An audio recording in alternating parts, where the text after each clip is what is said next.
Hello there guys, welcome back to Younes Talks Football, welcome back to a brand new video. I hope all of you are doing well today as we get into the latest and the news, although there are some teams playing at the moment. At the time of this recording, internationals are all kicking off and I know we all want to fall asleep, but it is what it is. So we're going to talk in terms of what has actually gone on elsewhere, all the clubs and the news that's popping off left, right and centre. We're about to get into it. But before we do, I've got two things. Firstly, make sure that you guys are hitting the subscribe button. Make sure you're hitting the notification bell to be notified once I have uploaded. Do not forget. Secondly, my Instagram was hacked. Right? Earlier on today, my personal Insta was hacked. So what I have done is I've created a brand new one and the link is in the description. Go and give us a follow. I'll put it on screen for you right now as well. But that is the new Insta. The old one has been completely compromised and apparently I'm some geezer with a boat in Rome doing crypto mining. That it is what it is. If you still have access to that account, please report it. I've reported it. I know a lot of you have already reported it. Much appreciated. But report it and give us a follow on the new one. That is in the description right now. Hit us with a follow and you can catch me there. Right. Obviously, there is the Younes Talks Football socials. They're there as normal. Not touched, thankfully. So make sure you're following there too. Thank you all so much. Much appreciated. Now, also, to back yourselves up, make sure you got two-factor authentication on on everything, yeah, on everything. It's got to be done. Let's get cracking. Starting off with Chelsea, because that is the ritual on this channel. We start off with Chelsea and we'll bounce off elsewhere. Let's start off with Chelsea and see what's going on. It's in relation to the shirt sponsor. The Saudi national carrier is still the most serious candidate to replace Infinite Athlete next season. The club is exploring the possibilities of signing a deal with a sleeve sponsor, and Trivago will not extend the 3-year deal with the club as a training kit sponsor. Man, I like Trivago. No, don't go. Please don't go. You know, I feel like we've not really had a connection with a sponsor since Samsung. And the closest have been Trivago, because look, when Chelsea were going through the madness under Roman Abramovich, everyone wanted to bounce. Every single flipping company or sponsor that was aligned with us wanted to pick up their bags and say, yo, Chelsea, see you lot later, we're out. Except one. Trivago were the only ones that stood with us. 3 wanted to drop us. All the others wanted to drop us. Even Nike were like, yo, we're not so sure about this anymore. Trivago are the only ones. So for that, I am forever thankful. And I'm sad if they're going to be leaving, because I like Trivago and I think it does look good. And I wanted, to be honest, at one point, I wanted them, after that whole saga with Roman, I wanted Trivago on the shirt. Just screw it. We have them on training tops. We might as well have them on match day tops. Make them the main sponsor. Couldn't come to a financial agreement, I don't think. But yeah, it's a shame. How long is left with Trivago? I'm guessing it's 1 more year, because we've had them for 2, if I'm not mistaken, 2 years now. So probably 1 more year and then they're off, man. But let me tell you now, the Saudi national carrier Riyadh Air will be the new sponsor. After that, Infinite Athlete will become a sleeve sponsor, and it looks like that the club are still looking for an alternative sleeve sponsor, because obviously we've got 2 arms, so it means we've got 2 sleeves, which means we can have 2 sponsors. So Infinite Athlete will be moving across from the front to the side, and we will be getting another one who we don't know. But Riyadh Air, right now, it's looking like they will be the new shirt sponsor from next season. So front of shirt. So let's see how that's all going to go. Let me know your thoughts on that. I think it looks slick. I'll show you on screen again. Riyadh Air has a pretty decent logo, and we've seen the mock-up images in terms of how it would look on the Chelsea top. It looks pretty slick, smooth. You know, it's not very bold, it's not very out there, but it blends in very, very nicely. So look, it's a good sponsor. It's definitely going to be good money. It's Riyadh Air. It's the national carrier of Saudi Arabia. They are minted, of course. So we've definitely got ourselves a very good sponsor. Hands down. If it all goes ahead, like it should. Let me know your thoughts down in the comment section below. Let's move to a couple of Chelsea boys in South America. Who? I'll show you. Here they are. Moises Caicedo assisted twice, and 16-year-old Kendry Paez scored in Ecuador's 2-1 win versus Bolivia. Chelsea's present and future shining for Ecuador in the South American qualifiers. Now, look, Moises Caicedo, it's expected. At this point, it is expected. But Kendry Paez, who many people don't actually know about, and until one point, I didn't really know about him, but we bought him. We bought him, if I'm not mistaken, he was 15, or was he already 16? I don't know. But we bought, or we currently have, a 16-year-old in Kendry Paez. Now, he's 16. He's obviously not going to be thrown into the first team tomorrow, right? But he is killing it for his country. And every time Ecuador play, this Caicedo-Paez link-up, that happens every single match now. Paez is scoring and Caicedo is assisting. It doesn't end, right? Paez, for a 16-year-old, representing his country at senior level, doing what he's doing, is incredible. It's incredible. If we put it into context. Wayne Rooney, was he called up at 16? I don't think he was. I think he was 17. If I'm having to try to remember. Michael Owen, 17, when he was at the World Cup doing a madness against Argentina. It's rare to find young, like this young. 18-year-olds you see all the time. 16. Very, very, very rare. You know, he's barely made it out of school.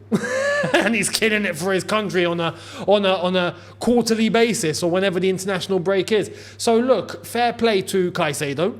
Obviously, a player of his stature, it's expected. But Kendry Paez, we have scouted a brilliant player here, it seems. At 16, he's doing this. I'm looking forward to seeing what he's going to do in a Chelsea top. Very much so. So let me know your thoughts. And if you know much more on Kendry Paez, please fill us in the comment section below. Much appreciated. Now, let's jump elsewhere.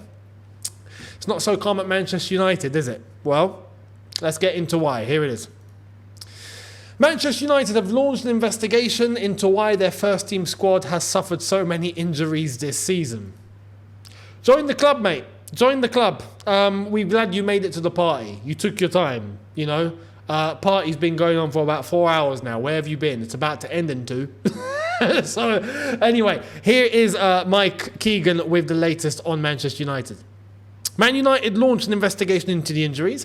Erik ten Hag is without 16 first-teamers already this season. The medical department are seeking patterns. You see, this is where we also need to look from Chelsea's perspective. It's not all on the medical department. This is why I started to question things in terms of training methods, surfaces. Are we under-training perhaps? Or are we over-training? Like, what's going on? But look, I think there's an added factor here because now it's pretty evident that it's not just Chelsea, it's everybody, except one. And what do I mean by that? I'll show you. Check this out. The Premier League injuries list as of the 12th of October, as accurate as possible, right?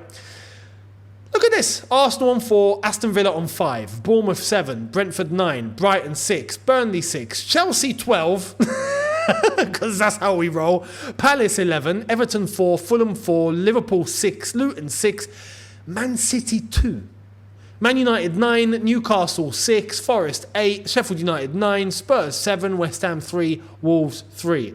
It's bonkers. It's incredible. Everyone's getting hurt, except for City. Now, they've got KDB out, right? That's a big blow. But I could do with just 2 injuries. And to be honest, at this stage in the season, it should just be 2 injuries. But it's not. We're getting 9s, 8s, 7s, and in the case of Chelsea and fair play Crystal Palace, 12 and 11. Why? There has to be a reason. Now, I'd like to think that the schedule is to blame. Both for club and for country. You have to realise in the Premier League, to be honest, look, most teams have fully fledged internationals that are having to go and play flipping Nations League games. What's the point in playing a Nations League game? There's no point, you know, or friendlies that are not even preparation for anything. Now, for, let's say, I'll give an example, the African countries, they've got AFCON coming up. Absolutely, friendlies do need to be played. It's prep because we're not far from the tournament. The tournament is in January. There's not many opportunity to play games before the tournament. Absolutely understand, right? Or if you've got qualifiers, actual qualifiers for European, South American, African, whatever, Asian, continental qualifiers, cool, not a problem. But if you've got a needless tournament or a needless friendly, I'll give an example. England versus Australia today. What's the point? What's the point? Are England playing a competition soon? No. Are Australia playing a competition soon? No, as far as I know. Unless there's an Asian or an Oceanic competition that's taking place, please, if there is, let me know, then okay. Australia have to play. But do England need to play? No. A friendly? No. If it's a qualifier, okay, but a friendly? No. Or if you're playing a qualifier, cool, play the qualifier, but don't add a friendly. It's just crazy. It's incredible. But it's not just that. Because when we look at a team like Luton, for example, right? Luton, in the Premier League, 6 injuries. Do they have any internationals?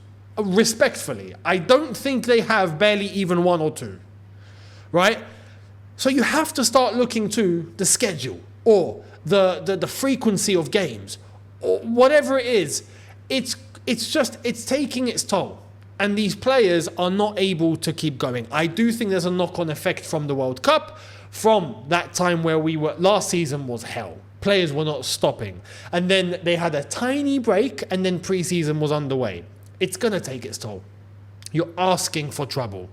Eventually, bodies are going to break. And I think that's where we are right now. So the schedule is the problem, I believe, and there needs to be a look from... Again, I say the FA, the Premier League, this referee body, this organisation, they don't care. They don't care. I'm wasting my breath. I'm wasting my oxygen. They're not going to bat an eye. Of course they're not. It is what it is. Unbelievable. Let me know your thoughts down below. But look, respectfully, I think the FA or the Premier League should look at this, should step in. Even continental associations, whether it's UEFA, FIFA, probably looking at this and going, we might need to take a look at this, and as the governing body of world football, might need to take some action. Maybe we need to implement some sort of a break, at least for a little bit of recovery, and then we resume some sort of chat to begin to start discussing this topic. If not, we're just turning around in circles, and injuries are not gonna stop. Simple as that. They're just not gonna stop.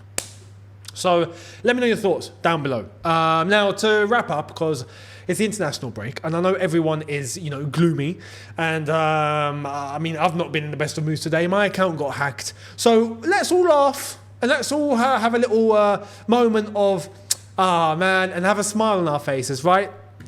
Check this out. So Didier Drogba, Kalou, and Mikel were out in Ivory Coast for the AFCON draw, and Jose Mourinho got into the chat with, if I can show you this, I'm going to try and actually show you this, if it's even possible on screen for you right now. It's not going to be, but let me read it.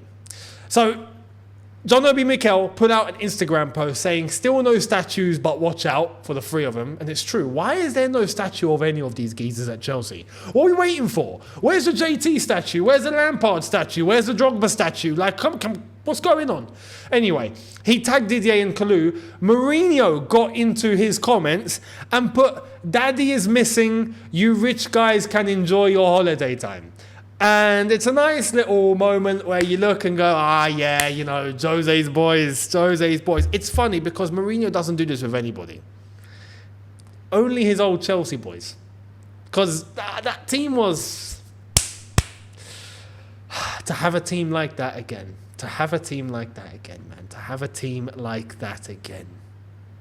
Man.